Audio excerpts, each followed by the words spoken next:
उत्तर प्रदेश के मुख्यमंत्री योगी आदित्यनाथ ने पहली बार नीट पेपर लीक और उससे जुड़े देशव्यापी आंदोलन पर खुलकर अपनी प्रतिक्रिया दी। फतेहपुर में आयोजित एक जनसभा को संबोधित करते हुए उन्होंने नकल माफिया पर तीखा हमला बोला और कहा कि केंद्र सरकार अब ऐसे अपराधियों के खिलाफ बेहद सख्त कार्रवाई करने जा रही है।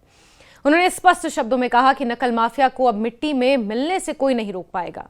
मुख्यमंत्री ने कहा कि नरेंद्र मोदी के नेतृत्व में केंद्र सरकार ने छात्रों के भविष्य की रक्षा को सर्वोच्च प्राथमिकता दी है और इसी उद्देश्य से केंद्रीय मंत्रिमंडल ने एक महत्वपूर्ण विधेयक को भी मंजूरी दी। इस नए कानून के तहत परीक्षा में धांधली, पेपर लीक और नकल कराने जैसे संगठित अपराधों में शामिल लोगों को 10 साल तक की कठोर सजा और 10 करोड़ रुपए तक का जुर्माना लगाया जा सकेगा। उन्होंने बताया कि कैबिनेट से मंजूरी मिलने के बाद इस विधेयक को संसद में पेश किया जाएगा, जिससे परीक्षा प्रणाली को अधिक पारदर्शी और सुरक्षित बनाया जा सके। अपने संबोधन में योगी आदित्यनाथ ने विपक्षी दलों, विशेष रूप से समाजवादी पार्टी और कांग्रेस पर भी निशाना साधा। उन्होंने कहा कि साल 2017 से पहले उत्तर प्रदेश में युवाओं और छात्रों का हित सरकार की प्राथमिकताओं में शामिल नहीं था। उनके अनुसार उस समय केवल कुछ चुनिंदा क्षेत्रों के विकास पर ध्यान दिया जाता था, जबकि प्रदेश के बाकी हिस्सों की अनदेखी की जाती थी। उन्होंने आरोप लगाया कि पिछली सरकारों के दौरान युवाओं का शोषण हुआ, उन्हें रोजगार और शिक्षा के अवसरों से वंचित रखा गया और परीक्षा व्यवस्था में व्यापक स्तर पर भ्रष्टाचार और नकल का बोलबाला था।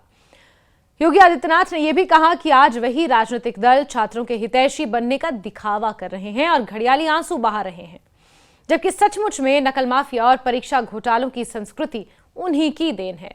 मुख्यमंत्री ने नीट परीक्षा विवाद का उल्लेख करते हुए कहा कि सरकार ने छात्रों के हितों को ध्यान में रखते हुए समयबद्ध तरीके से आवश्यक निर्णय लिए। उन्होंने कहा कि जिन स्थानों पर दोबारा परीक्षा कराने की आवश्यकता महसूस हुई, वहां निर्धारित समय सीमा के भीतर पुनर्परीक्षा यानी कि री एग्जामिनेशन भी आयोजित हुआ और परिणाम भी समय पर घोषित हुए, जिससे छात्रों का एक पूरा शैक्षणिक वर्ष खराब होने से बच गया। योगी आदित्यनाथ ने कहा कि सरकार ने केवल परीक्षा आयोजित करने तक ही अपनी जिम्मेदारी सीमित नहीं रखी, बल्कि परीक्षा प्रणाली में जवाबदेही तय करने की दिशा में भी महत्वपूर्ण कदम उठाए। उन्होंने बताया कि राष्ट्रीय परीक्षा एजेंसी यानी कि एनटीए के 47 अधिकारियों की सेवाएं समाप्त कर दी गई हैं और जिन अधिकारियों या अन्य लोगों की भूमिका संदिग्ध पाई गई है, उनके खिलाफ कानूनी कार्रवाई की प्रक्रिया भी शुरू की जा रही है। उनके अनुसार ये संदेश स्पष्ट है कि छात्रों के भविष्य से खिलवाड़ करने वाले किसी भी व्यक्ति को बख्शा नहीं जाएगा। योगी आदित्यनाथ का यह बयान इसलिए भी महत्वपूर्ण माना जा रहा है क्योंकि नीट पेपर लीक मामले और उससे जुड़े छात्र आंदोलन पर यह उनकी पहली सार्वजनिक प्रतिक्रिया है।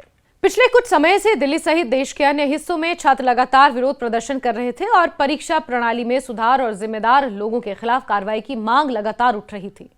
मुख्यमंत्री ने अपने संबोधन के माध्यम से यह संदेश देने की कोशिश की कि केंद्र राज्य सरकारें छात्रों की चिंताओं को गंभीरता से ले रही हैं और परीक्षा प्रणाली में विश्वास बहाल करने के लिए कठोर कदम उठाए जा रहे हैं। उन्होंने प्रधानमंत्री नरेंद्र मोदी द्वारा लिए गए निर्णयों की सराहना करते हुए कहा कि ये फैसले लाखों छात्रों के भविष्य को सुरक्षित करने की दिशा में एक महत्वपूर्ण कदम साबित होंगे। इसी बीच राष्ट्रीय जनतांत्रिक गठबंधन यानी कि एनडीए के सहयोगी दलों की ओर से भी केंद्र सरकार के कदमों का समर्थन सामने आया। महाराष्ट्र के नेता एकनाथ शिंदे ने भी सोशल मीडिया के माध्यम से मोदी सरकार द्वारा परीक्षा में धांधली रोकने के लिए उठाए गए कदमों की सराहना की। उनका कहना था कि परीक्षा प्रणाली की विश्वसनीयता बनाए रखना सरकार की प्राथमिक जिम्मेदारी है और नए कानून से भविष्य में ऐसे मामलों पर प्रभावी रोक लगेगी। इससे यह संकेत मिला कि एनडीए के सहयोगी दल भी परीक्षा सुधार और नकल माफिया के खिलाफ सख्त कार्रवाई के पक्ष में एकजुट हैं। दूसरी ओर नीट पेपर लीक को लेकर छात्रों का आंदोलन लगातार व्यापक होता जा रहा है। शुरुआत में विरोध प्रदर्शन मुख्य रूप से दिल्ली तक सीमित थे, लेकिन फिर कई शहरों तक फैले और सड़कों पर छात्र उतरकर अपनी आवाज बुलंद करते रहे। कॉकरोच जनता पार्टी के बैनर तले चल रहे ये आंदोलन में बड़ी संख्या में छात्र और युवा शामिल हुए। आंदोलन से जुड़े प्रतिनिधियों का कहना था कि जब तक केंद्रीय शिक्षा मंत्री धर्मेंद्र प्रधान अपने पद से इस्तीफा नहीं दे देते, तब तक उनका ये विरोध जारी रहता। लेकिन बीते कल धर्मेंद्र प्रधान ने अपना इस्तीफा दिया और उसके बाद प्रहलाद जोशी को नया शिक्षा मंत्री घोषित कर दिया गया, जिन्होंने आज अपना कार्यभार भी संभाल लिया है। वहीं कांग्रेस नेता राहुल गांधी ने भी इस मुद्दे पर केंद्र सरकार पर तीखा हमला बोला। उन्होंने गृह मंत्री अमित शाह को पत्र भी लिखा है। छात्रों के साथ संवाद करने के बाद दिल्ली स्थित 10 जनपद पर आयोजित एक प्रेस कॉन्फ्रेंस में उन्होंने कहा कि केवल शिक्षा मंत्री का इस्तीफा पर्याप्त नहीं है।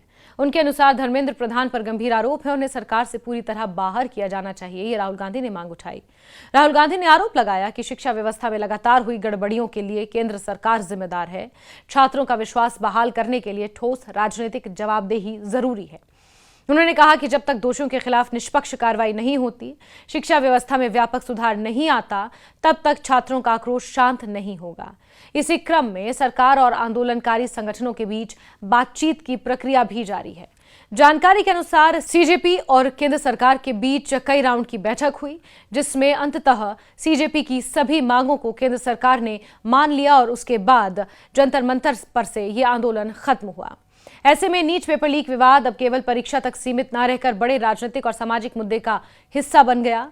आने वाले दिनों में संसद में प्रस्तावित कानून, सरकार और आंदोलनकारियों के बीच होने वाली बातचीत और न्यायिक और प्रशासनिक कार्रवाइयों पर देश भर के छात्रों की और उनके अभिभावकों की और राजनीतिक दलों की भी नजर बनी रहेगी। लेकिन इस बीच बड़ी बात यह है कि अब देश में जो एक आंदोलन का माहौल छिड़ा हुआ था वो शांत हो गया है। जो नारे दिल्ली की सड़कों पर लग रहे थे वो शांत हो गया है। जंतर मंतर से वो तमाम छात्र अब अपने अपने घर जा चुके हैं। और जैसा कि धर्मेंद्र प्रधान ने अपने इस्तीफे के दौरान अपनी भावनाएं व्यक्त करते हुए सोशल मीडिया पर लिखा था कि वो चाहते हैं कि इस देश में एकता बनी रहे। वो चाहते हैं कि छात्र अपना ज़्यादा से ज़्यादा समय पढ़ाई में लगाएं और इस तरह के आंदोलनों में और इस तरह के आंदोलनों के जाल में वो ना फंसें, इस तरह की बंटवारे की राजनीति का वो शिकार ना हो। और ऐसे में अब देश भर में शांति का माहौल कई दिनों के बाद देखने को मिल रहा है। छात्र सड़कों पर ना होकर अपने कॉलेजेस और अपनी कक्षाओं में ज्यादा नजर आ रहे हैं।